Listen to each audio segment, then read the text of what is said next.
এই আদম সন্তান দুটি জিনিসকে কখনো পছন্দ করে না। জোরে কোন কয়টা জিনিস পছন্দ করে না? এই আদম সন্তান দুটি জিনিসকে কখনো পছন্দ করে না। তার এক নম্বর হচ্ছে আদম সন্তান মৃত্যুকে পছন্দ করে না। কি পছন্দ করে না? 80 বছর বয়স হয়ে গেছে, থুরথুরে বুড়ে হয়ে গেছে, তাই কয় হুজুরে না বেশি দিন বাঁচতে চাই। কথা কন না কেন? কেউ কি মরতে চায়? কেউ কি মরতে চায়? ক্যান্সারের রোগী একেবারে অবস্থা কাহিল, তারপরেও বলে আমি বাঁচতে চাই, আমারে বাঁচাও। এখান থেকে বোঝা যায় মানুষ কখনো মৃত্যুকে পছন্দ করে না। আমি মরে যাবো এটা আমি চাই না, আমি আরো বাঁচি, আরো বেশি দিন বাঁচি। এইটা আদম সন্তানের এটা এক নাম্বার, তারা কখনো মৃত্যুকে পছন্দ করে না। আর 2 নাম্বার নবীজি বলেছেন, 2 নাম্বার হচ্ছে আদম সন্তান মালের স্বল্পতাকে পছন্দ করে না। আমার সম্পদ কমে যাক, এটা কি কেউ চায়? যখন চায়, সবার আকাঙ্ক্ষা হলো আমার সম্পদ বাড়ুক, আমার অর্থ বাড়ুক, এটা চাই কিনা? আদম সন্তান এই মালের স্বল্পতা, সম্পদ কমে যাক, এটা চায় না। ভাইরা আমার, এই জন্য সম্পদ হোক আপত্তি নাই, আপনি বেঁচে থাকেন আপত্তি নাই, কিন্তু আপনার সম্পদ এবং আপনার জান দিয়েছেন যে আল্লাহ, সে আল্লাহর জন্য আপনার জান আপনার মাল দেওয়ার দরকার আছে না নাই? আপনার সামনে দিয়ে মসজিদের কৌটা যায়, আপনি 10টা টাকাও ফেলে দিতে পারেন না। আপনি কেমন ইমানদার মুসল্লি, মসজিদের কৌটা সামনে দিয়ে যায়, সপ্তাহে একদিন আপনি 20 টাকা দিতে পারেন না। আফসোস আর দুঃখের সঙ্গে বলতে হচ্ছে, আমাদের জীবন আমাদের সম্পদ কে দিলেন? আল্লাহ বলছেন, ইন্নাল্লাহা আশতারা মিনাল মুমিনিনা আনফুসাহুম ওয়া আমওয়ালাহুম, তোমাদের জানমাল আমি কিনে নিয়েছি, বিনিময়ে জান্নাত দেব, তোমার জানমাল আমার জন্য উৎসর্গ করো।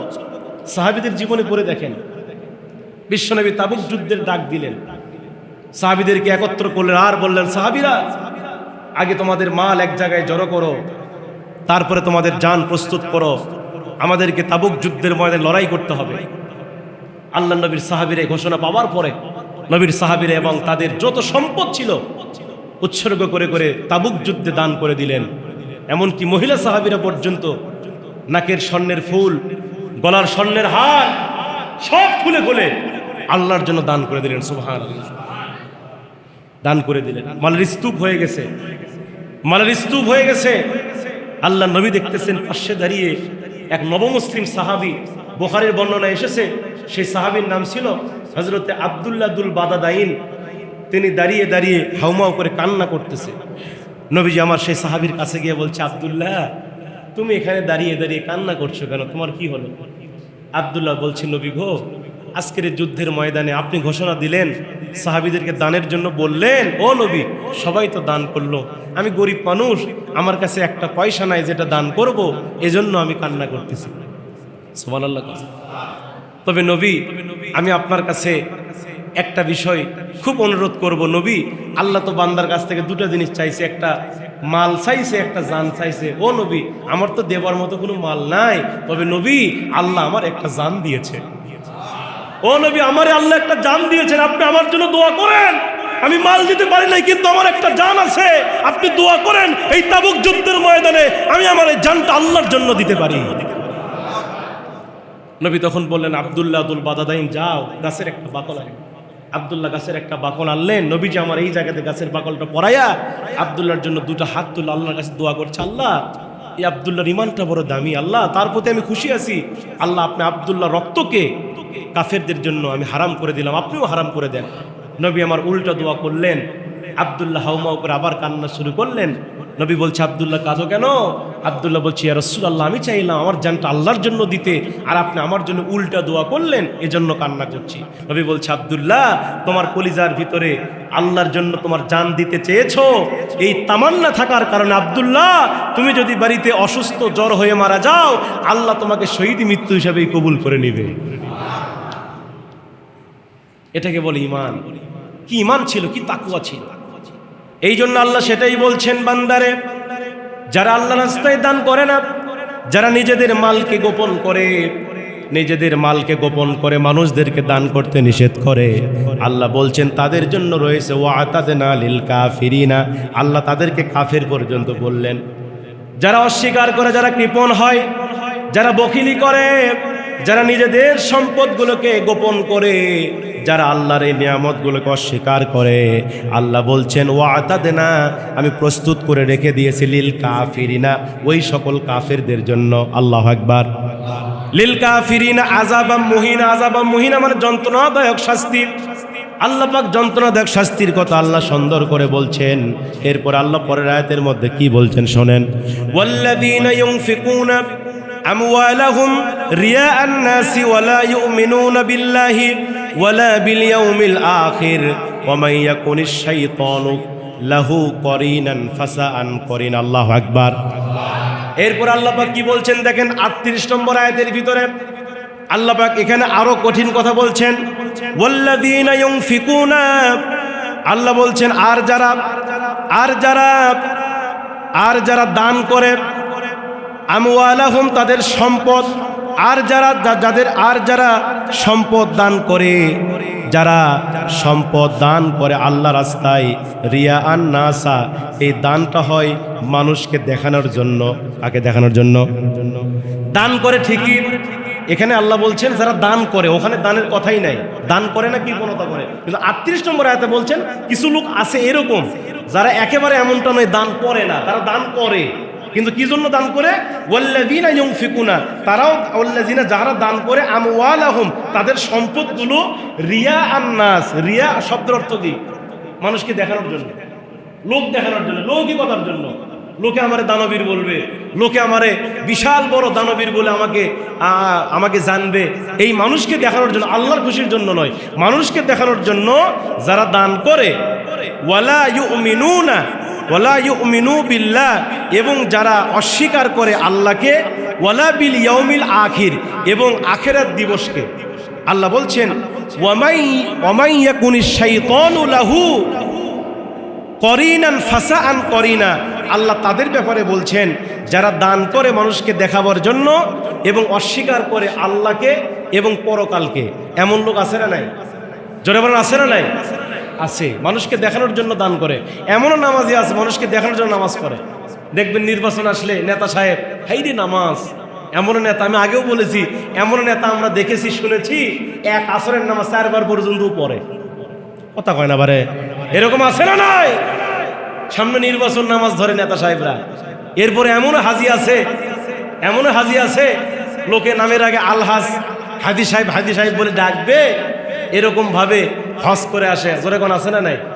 মানুষকে দেখানোর জন্য, লোককে শোনানোর জন্য। আল্লাহ সেটাই বলছেন, যারা আল্লাহর জন্য আল্লাহ রাস্তায় দান করে মানুষকে দেখাবার জন্য এবং আল্লাহকে অস্বীকার করে, আখিরাত দিবসকে অস্বীকার করে, আল্লাহ তাআলা বলছেন ওয়ামাই ইয়াকুনিশ শাইতানু লাহু, আল্লাহ বলছেন তারা তো শয়তানের সাথী হয়ে গেছে। নাউজুবিল্লাহ। কার সাথী হয়ে গেছে? শয়তানের সাথী হয়ে গেছে এরা, যারা মানুষকে দেখানোর জন্য দান করে, কিয়ামত দিবসকে অস্বীকার করে, আল্লাহকে অস্বীকার করে। এরা আর মানুষ থাকে না, এরা একেবারে শয়তানের সঙ্গী হয়ে যায়। কার সঙ্গী হয়ে যায়? শয়তানের সঙ্গী হয়ে যায়। সম্মানিত ভাইয়েরা আমার, এরপর আল্লাহ দেখেন শেষের আয়াতে কি বলছেন, ওয়া মাযা আলাইহিম লাউ আমানু, আর যারা বিশ্বাস করে আল্লাহর উপর, আল্লাহকে, ওয়াল ইয়াউমিল আখির, এবং কিয়ামত দিবসকে, ওয়া আনফাকু মিম্মা রাযাকাহুমুল্লাহ, এবং আল্লাহ তাদেরকে যে জীবিকা দিয়েছেন সেখান থেকে দান করে, আল্লাহ রাব্বুল আলামিন বলছেন তাদের জন্য আল্লাহ রাব্বুল আলামিন উত্তম ফয়সালা করেছেন। যেমন এখান থেকে এই আয়াতের ব্যাখ্যায় মুফাসসির কেরামরা একটা হেকায় এনেছেন, সেটি হচ্ছে হযরতে বিশ্বনবী সাল্লাল্লাহু আলাইহি ওয়াসাল্লামের ছোট জামাতা ছিলেন, নাম ছিল হযরতে আলী রাদিয়াল্লাহু আনহু। তার জীবনী পড়ে দেখেন তিনি কেমনি ভাবে দান করেছেন। কিতাবের বর্ণনা এসেছে তিনি 3 দিন ধরে কোনো কাজ পাচ্ছিলেন না, স্ত্রী সন্তান বাড়িতে না খেয়ে আছে। হযরত আলী বাড়িতে গেলেন, বাড়িতে যাবার পরে ফাতেমার মুখটা শুকে গেছে, সন্তানদের মুখটা শুকনা দেখা যায়। হযরতে আলী কাল্লাটা নিচু করে ফাতেমার সামনে দাঁড়িয়ে গেলেন। হযরতে ফাতেমা রাদিয়াল্লাহু তাআলা আনহা স্বামীকে ডাকতে বলছেন, স্বামী গো, আপনি 3 দিন ধরে কোনো কাজ পেলেন না, বাড়িতে আমাদের কোনো খাবার নাই, সন্তানগুলো না খেয়ে আছে। ও স্বামী, আমার ঘরের মধ্যে আমার আব্বা যখন আপনার সাথে আমার বিবাহ হয় ওই সময় একটা হাদিয়া দিয়েছিলেন, একটা চাদর। সুবহানাল্লাহ কোন? একটা চাদর উপহার দিয়েছিলেন, ওই চাদরখানা আমার ঘরে আছে, আপনি চাদরখানা নিয়ে যান মদিনার বাজারে, চাদরখানা বিক্রি করে আমার জন্য কিছু খাবার নিয়ে আসেন। জোরে কোন সুবহানাল্লাহ। বিশ্বনবীর সাহাবী হযরত আলী রাদিয়াল্লাহু তাআলা আনহু কি করলেন, এবার ফাতেমাতুজ জোহরা রাদিয়াল্লাহু তাআলা আনহা ঘরের মধ্যে গেলেন। ঘরের মধ্যে একটা চাদর ছিল, সেই চাদরখানা এবার ফাতেমা নিয়ে এসে আল্লাহ রসুলের এবার আলীর হাতের মধ্যে উঠায়া দিলেন, আর বললেন, ও আমার স্বামী, আপনি এই মুহূর্তে চলে যান মদিনার বাজারে, মদিনার বাজারে গিয়ে চাদরখানা বিক্রি করেন, বিক্রি করে কিছু খাবার নিয়ে আসেন, সন্তানদের মুখে খাবারটা উঠায়া দেব। নবীর সাহাবী হযরত আলী কি করলেন, চাদরখানা হাতের মধ্যে নিয়ে এবার চলে গেলেন মদিনার বাজারে। মদিনার বাজারে যাওয়ার পরে হযরত আলী এই চাদরখানা মদিনার বাজারে বিক্রি করে দিলেন। চাদরখানা যখন বিক্রি করলেন, বিক্রি করার পরে হযরত আলী তিনি 6 দিরহাম মূল্য পেলেন। 6 দিরহাম মূল্য পাওয়ার পরে হযরত আলী এবার খাবারের দোকানে গেলেন। খাবারের দোকানে যখন গিয়েছেন, খাবারের দোকানে যাওয়ার পরে হযরত আলী তিনি খাবার কিনবেন, তিনি চাল কিনবেন, ডাল কিনবেন, এভাবে খাবারের দোকানে যখন খাবার কিনবেন, এমন সময় একজন ফকির কোথায় থেকে এসে আলীকে ডাক দেয়া বলছেন, ও নবীর সাহাবী, আমি ফকির 3 দিন ধরে অনাহারে আছি, 3 দিন ধরে কোনো খাবার পাই না, আপনি দয়া করে আল্লাহর জন্য আমারে দান করেন। এভাবে ফকির যখন সওয়াল করেছে, হযরত আলীর তখন ওই আয়াতের কথা মনে পড়ে গেছে। আল্লাহ পাক কোরআনুল কারীমের সূরা দোহার মধ্যে বলছেন, ওয়া আম্মাস সাইলা ফালা তানহার, তোমরা সাইলকারীকে কখনো ফিরাইয়া দিও না। এই আয়াতের কথা যখন মনে পড়ে গেছে, হযরত আলী তখন স্ত্রীর চিন্তা না করে, সন্তানের চিন্তা না করে, ওই হাতের মধ্যে যেই 6 দিরহাম ছিল, ওই 6 দিরহাম ফকিরকে দান করে দিয়েছে। ফকিরকে 6 দিরহাম তিনি দান করে দিলেন। 6 দিরহাম দান করবার পরে হযরত আলী রাদিয়াল্লাহু তাআলা আনহু তিনি বাড়ির দিকে রওনা করলেন খালি হাতে, আর মনে মনে চিন্তা করলেন, বাড়িতে খাবার নাই, সন্তান স্ত্রী না খেয়ে আছে, সামান্য একটা চাদর ছিল, সেই চাদর বিক্রিত 6 দিরহাম ফকিরকে দান করে দিলাম, আমি ফাতেমাকে কি জবাব দেব? এই চিন্তা করতে করতে হযরত আলী রাদিয়াল্লাহু তাআলা আনহু তিনি রওনা করতেছে বাড়ির দিকে। বাড়ির দিকে যাইতে যাইতে রাস্তার মাঝখানে একজন ব্যক্তি উটের লাগাম ধরে নিয়ে, উটটা নিয়ে বাজারের দিকে যাইতেছে। আলীর সঙ্গে দেখা হয়ে গেল। উটওয়ালা ডাকদা বলছে, ও নবীর সাহাবী আলী, আপনি কি উটটা আমার কাছ থেকে কিনে নেবেন নাকি? আমি উটটা বিক্রি করতে চাই। হযরত আলী ডাকদা বলছেন, উটটা কেমনে আমি কিনব? আমার কাছে কোনো টাকা পয়সা নাই, বাড়িতে খাবার নাই, আমি আপনার উটটা কেমনে কিনব? উটওয়ালা ডাকদা বলছে, আলী, যদি আপনি আমার কাছ থেকে উট কিনেন, আমি আপনার কাছে বাকিতে উট বিক্রি করব। আলী ডাক দিয়া বললেন, কত দিরহাম নেবেন? উটওয়ালা বললেন, 160 দিরহাম। কয় দিরহাম? 160 দিরহাম বাকিতে আমি আপনার কাছে আমার এই উটটা বিক্রি করব।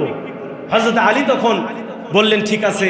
এবার উটের লাগামটা আলী ধরে 160 দিরহাম বাকিতে উটটা ক্রয় করে, উটের লাগাম ধরে হযরত আলী এবার বাড়ির দিকে রওনা করলেন।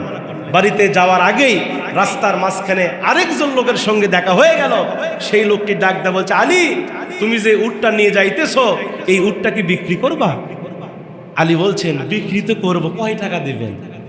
এবার লোকটি ডাক দেয়া বলছেন, ও নবীর সাহাবী হযরত আলী, আপনি যদি আমার কাছে উটটা বিক্রি করেন, তাহলে আমি আপনাকে 160 দিরহাম দেবো। সুবহানাল্লাহ, সুবহানাল্লাহ।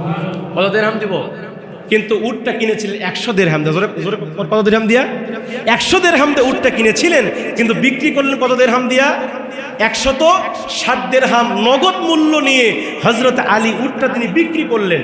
উটটা বিক্রি করবার পরে হযরত আলীর হাতের মধ্যে 160 দিরহাম, এই 160 দিরহাম নিয়ে হযরত আলী আনন্দ চিত্তে দৌড়াইয়া তিনি তার বাড়ির দিকে যাওয়া শুরু করলেন।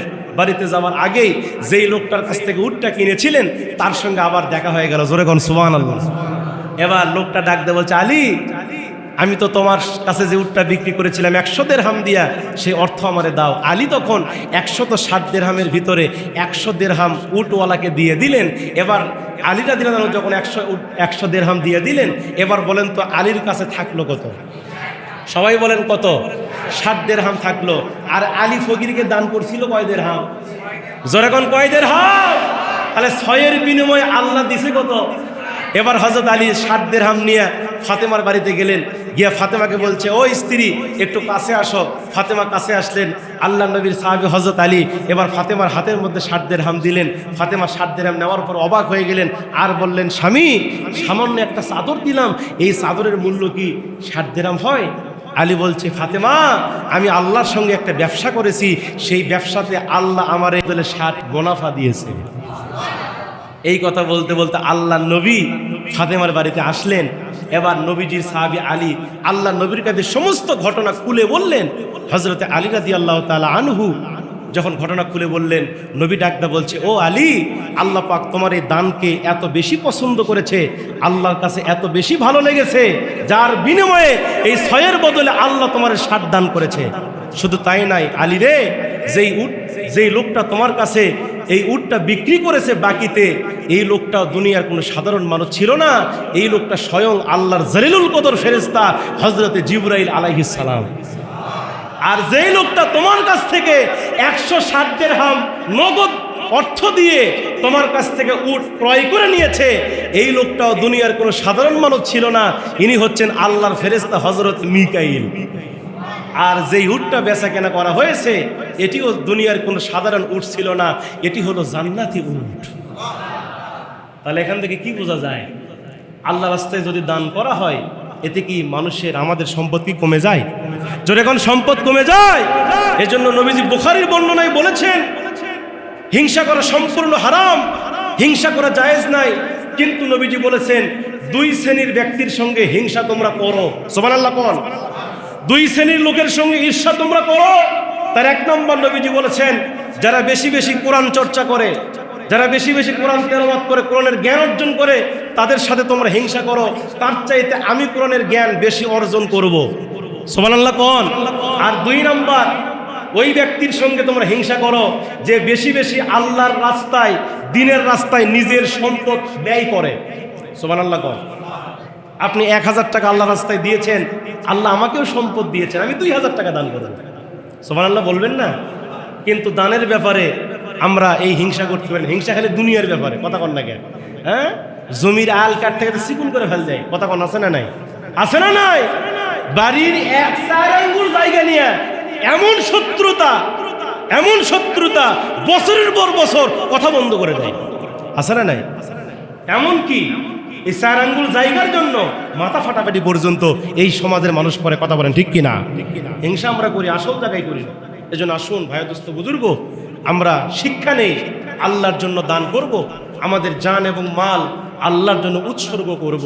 আল্লাহ যতটুকু আমাদের সম্পদ দিয়েছেন, অনুগ্রহ করে দয়া করে যতটুকু রিজিক দিয়েছেন, কিছু অংশ আল্লাহর পথে ব্যয় করার দরকার আছে না নাই? ব্যয় করবেন। এবং আল্লাহ পাক যে জীবন দিয়েছেন, এই জীবনটা আপনার নিয়ত পরিপূর্ণ করবেন, নিয়ত পাকা করবেন। আমার এই জীবন আল্লাহ দিয়েছেন, আমি আর এই জীবনটা ইনশাআল্লাহ আল্লাহর জন্যই দিব। নিয়ত আছে সকলের? এই নিয়ত আছে? এই জীবনটা আল্লাহর জন্য দিতে হবে। আপনাকে জীবন আল্লাহ দিয়েছেন, এই জন্য আপনাকে ইকামতে দ্বীন, ইসলামী আন্দোলন যেই দল করে, ইসলামী আন্দোলন করে আল্লাহর জমিনে ইকামতে দ্বীন, ইসলামকে বিজয় করতে গিয়া নিজের জীবন যদি দেওয়ার প্রয়োজন হয়, আমরা নিয়ত করব ইনশাআল্লাহ আল্লাহর জমিনে কোরআন বিজয় হোক, ইসলাম বিজয় হোক, আমাদের জীবন দিয়ে হলেও ইসলামকে জমিনে বিজয় করব। ঠিক কিনা বলে? এই তামান্না না থাকলে আমি আপনাকে লিখে দিলাম, আপনার মৃত্যু হবে মুনাফিকের মৃত্যু। কথা কন না কেন? আপনার মরতে দেরি হবে, জাহান্নামে যাইতে দেরি হবে না। নবীজি বলেছেন, যার কলিজার ভিতরে জিহাদের তামান্না নাই, ওই ব্যক্তির মৃত্যু হবে মুনাফিকের মৃত্যু। নবীজি বলতেন, আমি মরে যাব, শহীদ হব, যদি আল্লাহ আমার আবারও জীবিত করে, আমার তামান্না আমি শহীদ হব। আল্লাহ যদি আমার আবারও জীবিত করে, আমি চাইব আল্লাহর জন্য আমি শহীদ হয়ে যাব। এজন্য শহীদের তামান্না থাকতে হবে। সাহাবীরা শহীদ হয়েছেন, ওমরে ফারুক শহীদ হয়েছেন। গত সপ্তাহে ওমরে ফারুকের জীবনী বলেছি, তাকে শহীদ করা হয়েছে। ফজরের নামাজ পড়ছিলেন, জামাতরত অবস্থায় ওমরে ফারুককে একেবারে চাকু মেরে তাকে হত্যা করে ফেলা হয়েছে। তাকে নামাজরত অবস্থায় শহীদ করে দেওয়া হয়েছে। হযরত ওমর তিনি শাহাদাতের পিয়ালা পান করেছেন। ওসমান রাদিয়াল্লাহু তিনি শহীদ হয়েছেন। এমনকি বিশ্বনবী তিনি শহীদ হয়েছেন, তাকে বিষ পান করিয়ে হত্যা করা হয়েছিল। সম্মানিত ভাইয়েরা আমার, এজন্য আমাদের মনের বাসনা থাকতে হবে, আমরা আল্লাহর জন্য শহীদ হব। জোরে কোন কি হব? শহীদ হব। তবে একটা হাদিস যেটি এসেছে কয়েকটা কারণ, কয়েকটা মৃত্যু, শহীদের মৃত্যু, তার অন্যতম হচ্ছে যদি কোনো ব্যক্তি আগুনে পুড়ে মারা যায়।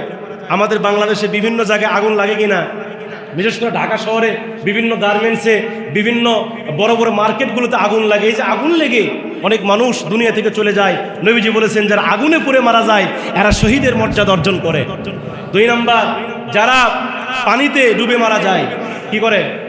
আপনারা দেখেছেন গত কয়েকদিন আগে ওই যে ব্রিজ ভেঙ্গে আপনার মাইক্রোবাস আপনার কি বলে খালে পড়ে আপনার দুনিয়া থেকে চলে গিয়েছেন।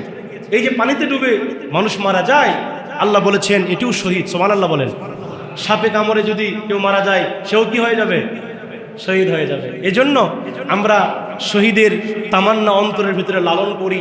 আল্লাহ পাক যেন আমাদের সকলকে শহীদি মৃত্যু যেন দান করেন। সকলে বলি আল্লাহুম্মা আমিন।